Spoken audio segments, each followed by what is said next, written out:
What makes an artist great, and how much can a label or management team do for an artist in a very real way today? We're going to talk about pushing the button, what it actually looks like, and play some clips, which we haven't done in a while on this pod, to give y'all an extreme breakdown of how you should be moving today. I'm Brandman Sean. And I'm Corey. And this is yet another episode of No Labels Necessary. All right, before we talk about pushing the button, that proverbial button that will help taking artists off. Every artist wants that moment in time. Every artist wants. We gotta have a deep conversation about artistry first to set the tone. Y'all watch all of this; it's gonna connect, but we gotta play this. It's not possible for an artist to be a success. No. Then would you say that again? I said it is not possible for an artist to be a success. Thank you. Once you... Hold up. I just want to know what's going through your mind when you hear this statement. It's not possible for an artist to be a success. We're talking about James Baldwin, Maya Angelou, greats saying this, and she seems to be completely affirmative.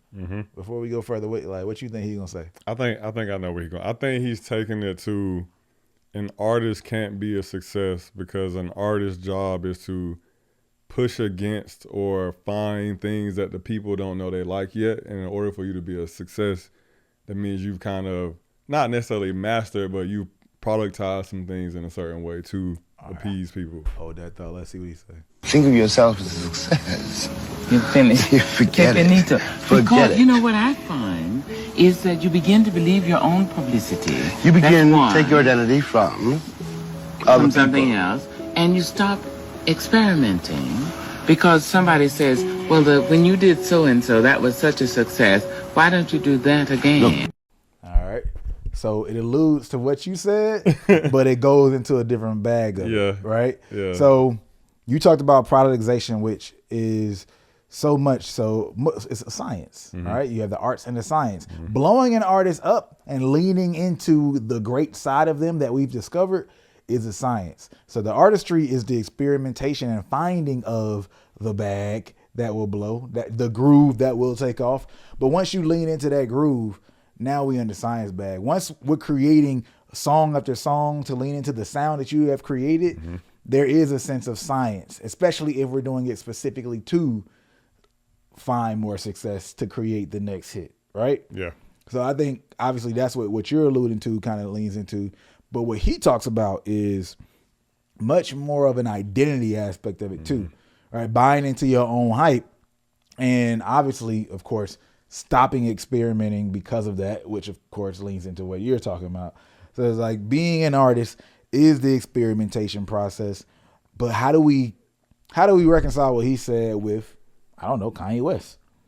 Yeah, he's successful. That's what I was thinking, man. Like, I would love to know what he thought about the concept of the starving artist in general, right? Like, does he feel like that's a path to like, yo, as an artist, you're supposed to want to walk that, you know what I'm saying? Live it, breathe it until the day your fingers wither away, or like that's where it feels like he's at, right? He believes the artists have to walk that lane. Because I think that, and to his credit, I do believe a lot more artists think that success comes from their creativity, or I want to say like that, but I think there are a lot more artists who believe that artists don't compromise on like their sound or certain things in order to sometimes like get a hit or get a certain level of success, right? Like perfect example, like that clip we were watching before the pod where Young Thug talked about the Camila Cabello situation, right? I think that's a great song. I think it's a great song from. We should find that clip and play that real quick. Yeah, I'll try to find it. I think it's a great song. I think it's a great verse from Young Thug. Do I think that, you know what I'm saying, like he wasn't putting his artisticness into it or trying from his lens, you know what I'm saying, to create the best thing he could make for that situation? No, I don't think that. But he said it himself, like, hey, this was just a play, you know what I'm saying? Like, this was a play that people around me were able to see. And so sometimes we see things from the front end. I think sometimes we confuse a good product with a heartfelt product, if that makes sense. You know what I'm saying? Yeah. I know exactly what you mean. I know just because I like it doesn't mean that all of that person's artistry went into it. Yeah, or just because it's good doesn't mean that it came from a pure place. It came from a pure place. Right. It might just trigger certain things in me, etc. But I think, because we need to play this Thug clip just so people can have this context. I think what he's saying here is the identifying with success. All right, means you identify with that formula, or you're stagnant. Right, you have no reason to continue to explore. Your job is to be in constant exploration. It doesn't mean you can't win and make money. I don't think. I think he's saying so. I don't think it's all about being a starving artist. I think it's about making sure you stay moving, and as long as you stay moving and you're not resting on your laurels on the plateau, then you can still be an artist, which is a pursuit, and success is a state. There we go. Yeah. Like art is a pursuit. You continue to find that new edge, new version of yourself, new sound, etc. But success is a state, and which leaves out any version of a need to continue on. But it doesn't necessarily even consider the outer world of success and money. I don't think that's what he's talking about. I think it's more of a like identity. And once you identify, I'm a success, then like where does the rest of the hunger go? Now I'm sure some artists might disagree with this or whatever, but I think it's hard to disagree with his what he actually means. Maybe you're like, I don't know, I could be a success and still, like Kanye, he does continue to try new shit. Mm-hmm. Yeah. Maybe it's an idea you can't be both at the same time. Like maybe you're like, today I'm a success and I'm talking my stuff, but then the next day when you're in actual artist mode, you have to get rid of the success hat. You get what I'm saying? And go deep into the failure, the experimentation that then creates maybe your next successful moment. But again, you're not the success. Yeah, I can see that. I can see that. Where's the Thug clip? Oh, yeah, I just found it. I don't care about clout. I don't care if I never get a number one song. I just love doing music. I had a song in my email for 6 months. Oh, no. It got to the point where somebody in my team done told my mom, like, yo, tell this nigga to do this feature. My mom like, son, can you just do me a favor? I'm like, what's up, mom? Can you please just do the song? Did you get a Grammy for that? You were. Damn, I'm glad I did. Saying, man, it was a play for this man, man. You know what I'm saying? Like, I think it was a play for his team. Once he got in there, I think he found his moment. Yeah, he felt it. Yeah, he felt it. Yeah. But hearing what he said, though, I just love music, and I feel like Thug actually has moved that way in his career. Like he's had moments where he could have been like hot, and then he took a step back, got in his artist executive bag, etc. Then came back, still was able to do what he did. But I think that comes from that same spirit. So I don't gotta even dissect it.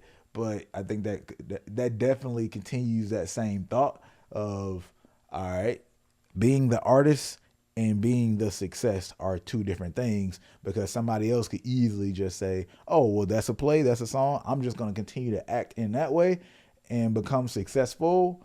But the artist side of it is a different set of decision making. Mm-hmm. Yep.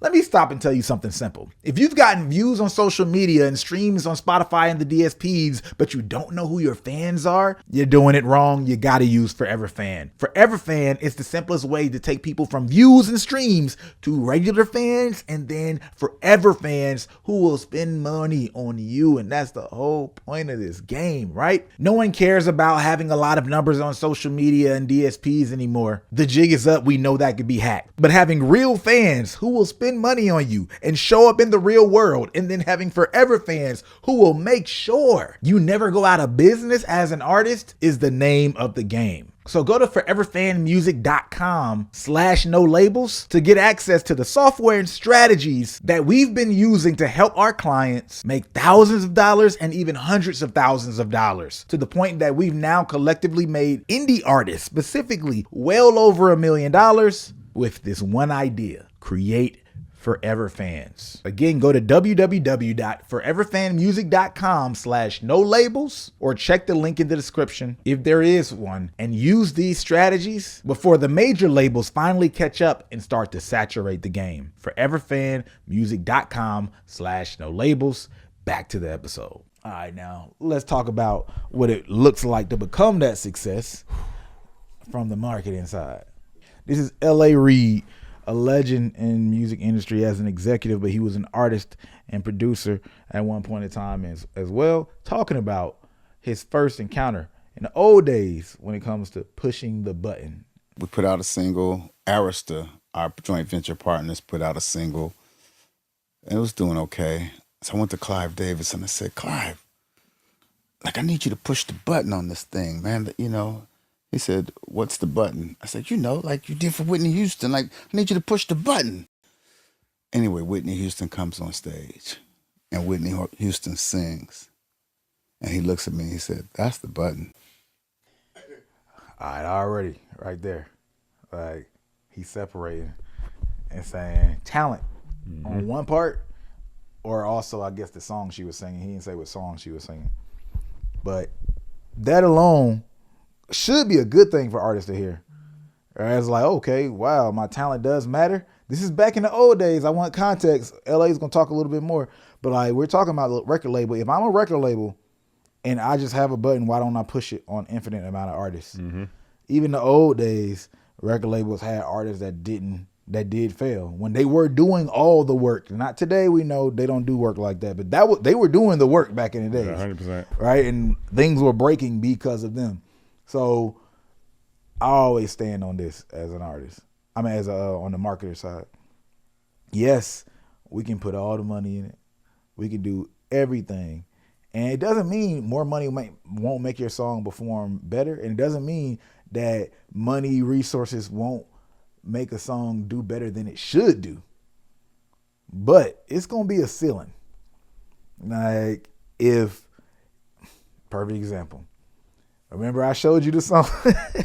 Remember I showed you that song that had 1 million TikTok videos created to it? Oh, yeah. But it only had about 1 million streams? Yeah. You do that to a hit song or a great song. 10 million easy.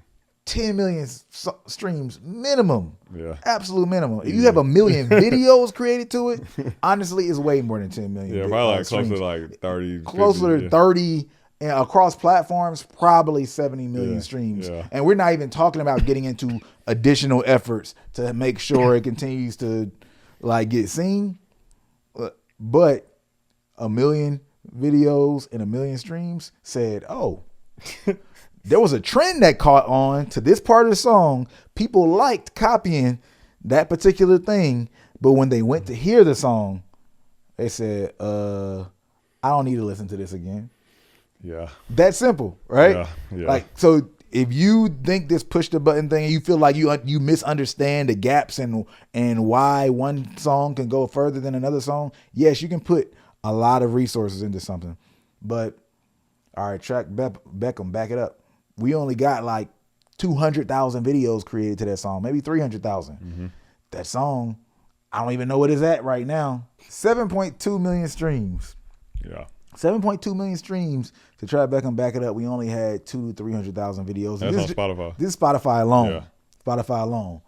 Versus another song only having 1 million streams with 1 million videos created to it. That is the perfect example of no matter what you do, you can't force a song that doesn't hit. Now, even if you don't like a song, but it goes crazy, well, that just means the song wasn't for you. I feel like a lot of times people will say, well, look at that song. Well, maybe it's not for you, but obviously it did hit for somebody. There were people who liked it. So to me, that's different. And that's what people try to do to kind of like combat the button conversation. It's like, no, but that was trash. Even if it is objectively trash, sometimes trash hits like a good joke, like a good meme. So it's still, we're all having the same joke in and of itself.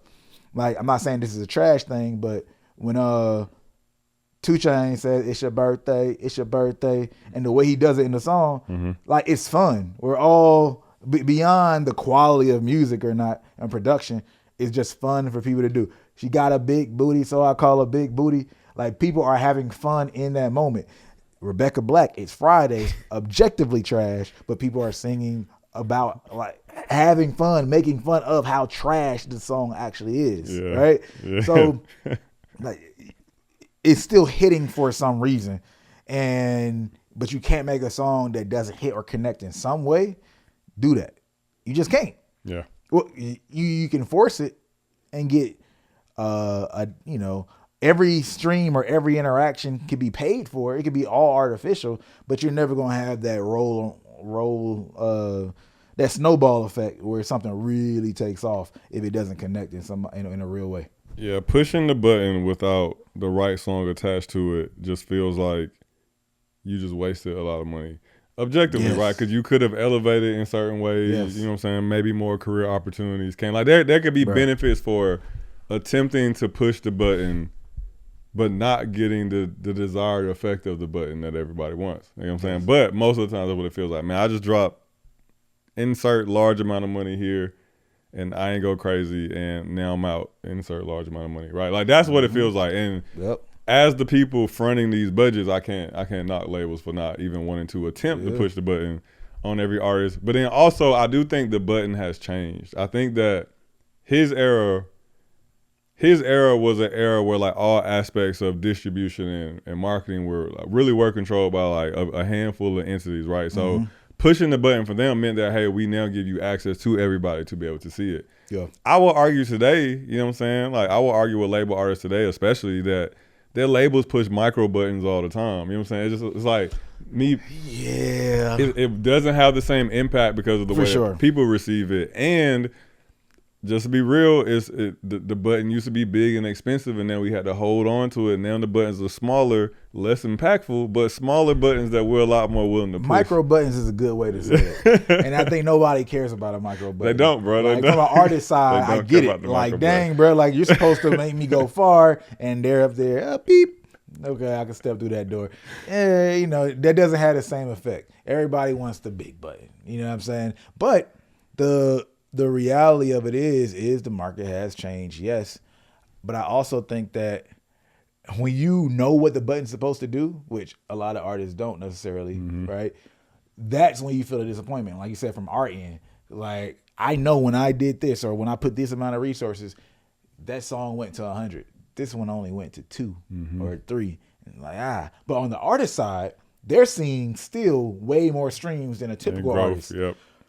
Here's the thing that you're missing, artist, though, that you don't want to ever be in this situation. All right. Let's just pretend the button costs $1 million. I'm just saying a big number, but the button could be 100,000, 500,000, etc. Whatever that button is. Let's just say we got a button. Bam. Hit that button. It's $1 million. If the song isn't that song, that means that song might not make that $1 million back. But if you're in a deal, you just spent $1 million. So you shouldn't want that button pushed on that song either. Yeah. You get what I'm saying? Yeah. Like, because now that you're just further in debt, harder to get out that deal versus, oh, they put $1 million in. I just recouped. I just started making some more money back. Matter of fact, I got mailbox money. The grandkids going to have something to eat off of. That's the difference when we talk about what he's trying to say with Whitney Houston. You know what I mean? Versus, just doing it. Why Clive Davis apparently didn't want to do it for his song. Whatever his song was. I don't even know what song he was talking about. Let's hear a little bit of what he says. And actually, no. I'm going to ask you a question after I play a little bit more of this. Oh, so what you telling me is my shit is not hot? Oh. Because I really did think, like, record labels, they take talent, good, bad, or indifferent, and they push the button. Yeah. And the shit goes, right? That's what I thought. So, Clyde, push the button. This button that we've all heard about. This button. It's a button, Sit right? down right here, young man. Let me button, teach right? you something.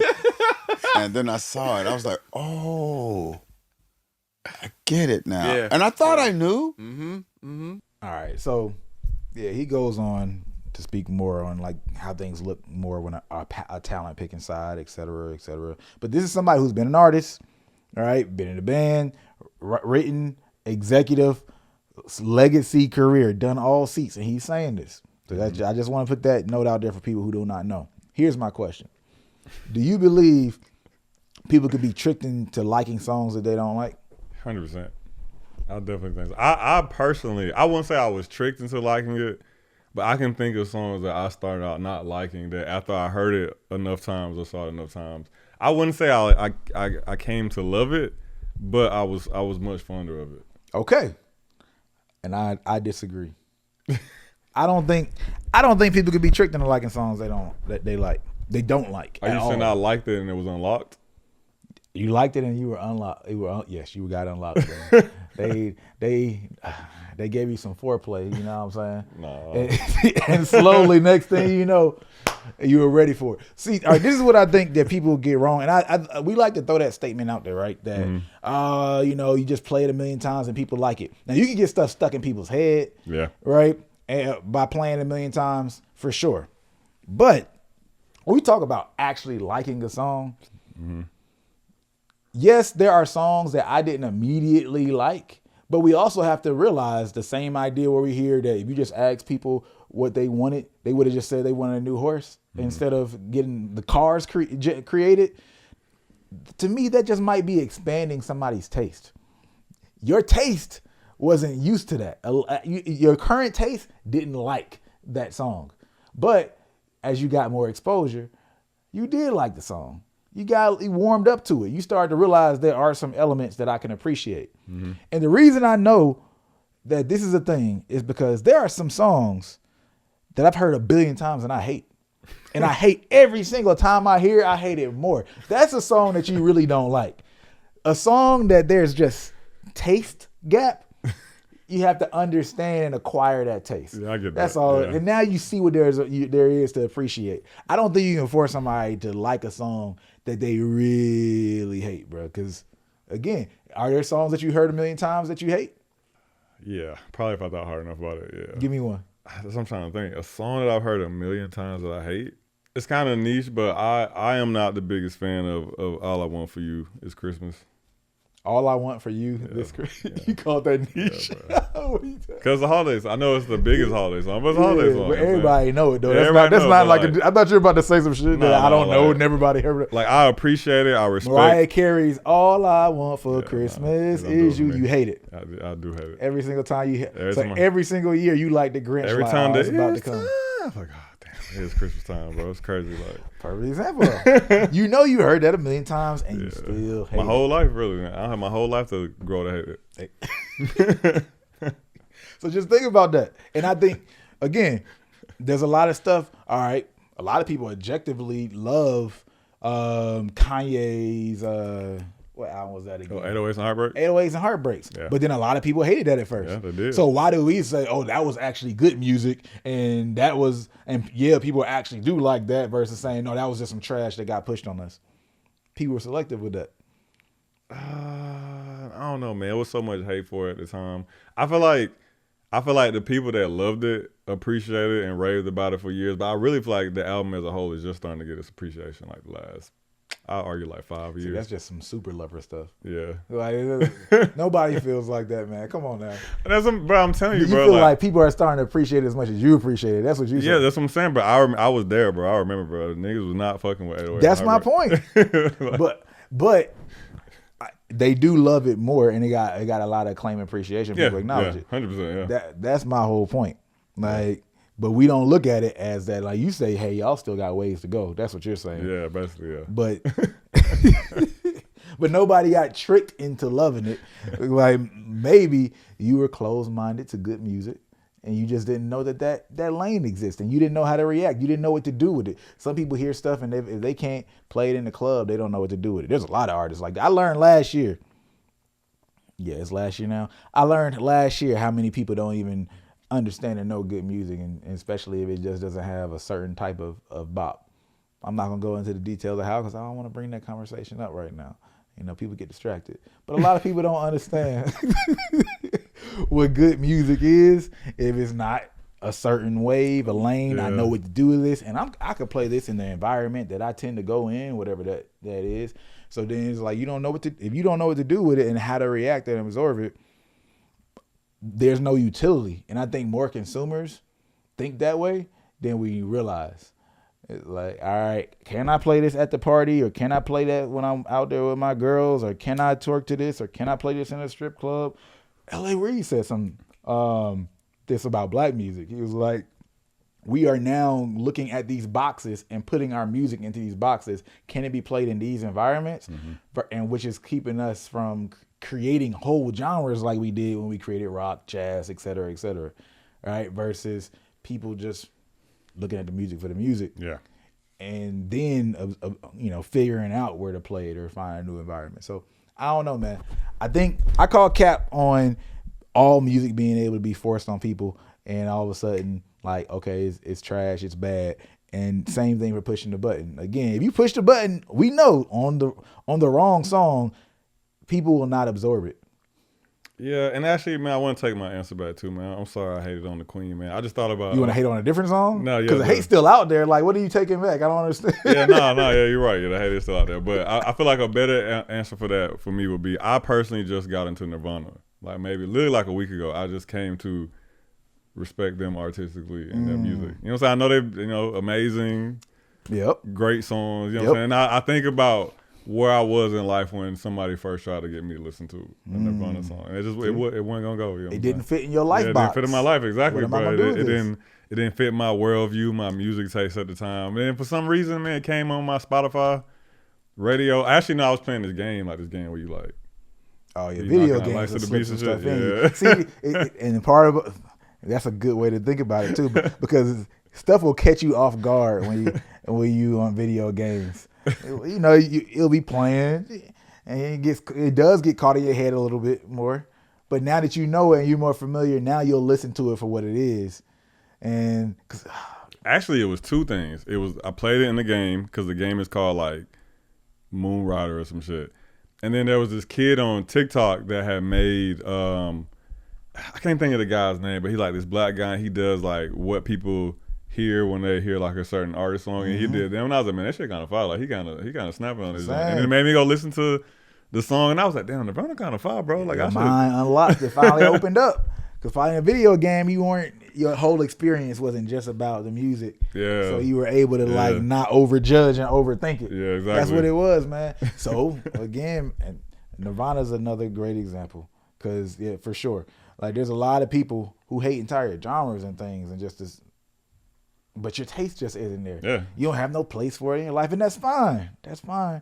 And I know there's some music where you're like, yeah, this is so poppy, and it has to be considered bad music and just there because it's forced on people. No, man. People think it's amazing. There's just some people who purely think it's amazing. Yeah. And I know that sucks. Maybe that's a worse thought to know that no, people genuinely just love this shit. That might be the worst thought. But the trying to validate music being pushed on you by saying, "Oh, I didn't like it at first." No, that's just the evolution of your taste, bro. And you didn't realize how close-minded you were. Yeah, I can take that. Yeah, see, there we go. Now, we got time for this last clip. No, we don't even need that time. This is yet another. This is yet another episode of No Labels Necessary. I'm Brad Bishop. And I'm Corey. And we out. Peace.